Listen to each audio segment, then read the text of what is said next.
engines were finding life difficult. Workmen were mending the viaduct on the main line. The arches needed strengthening. Sir Topham Hatt did not want to close the railway while the work was done, and so repairs took a long time.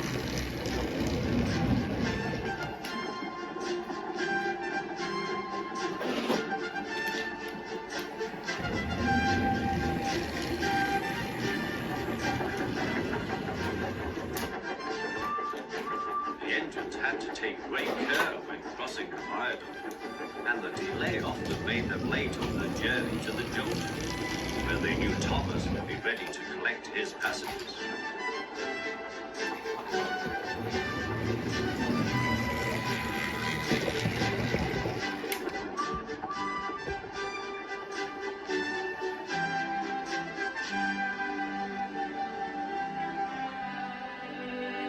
Thomas grew crosser and crosser. "Time's time," he grumbled. "Why should I keep my passengers waiting while Henry and James dawdle about all day on viaducts?" "Don't blame me," snorted Henry. "If we hurried across the viaduct, it might collapse, and then you'd have no passengers at all. What would you do then?" "Run my train on time, for one thing," retorted Thomas. He hurried away before Henry could answer. Bertie was impatient too. He was timed to arrive just after Thomas. His passengers found that instead of going straight from the bus to their train, they were kept waiting till Thomas arrived.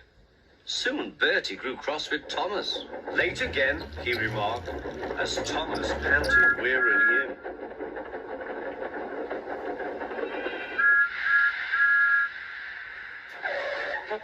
"We may be friends, but I thought you could go fast, Thomas. It's time we had another race. I reckon I could beat you now." Thomas let off steam loudly. "Rubbish," he hissed fiercely. "It's those main-line engines. They dither about on the viaduct and then blame Sir Topham Hatt's workmen. It's just an excuse for laziness, if you ask me."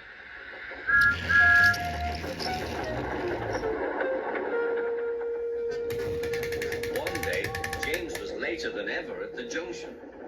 "I'm sorry, Thomas," he puffed. "I was held up at the station, and the viaduct made it worse."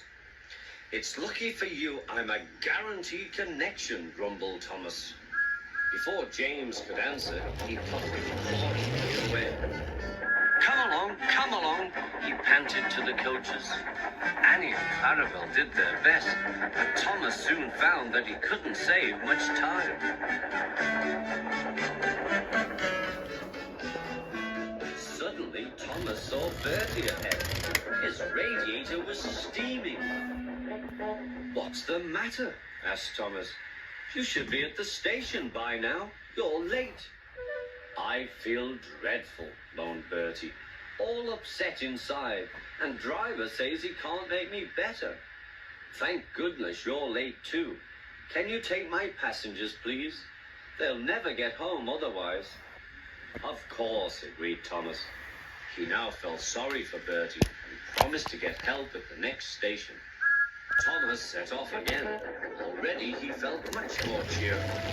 Now Bertie's passengers, travelling in Annie and Clarabelle, all reached home safely. When Bertie was better, he came to thank Thomas. "I'm sorry I teased you about being late," he said. "That's all right," said Thomas. "I'm glad I could help. There are times when being late isn't such a bad thing after all." With a last cheerful greeting, the two friends went back to work.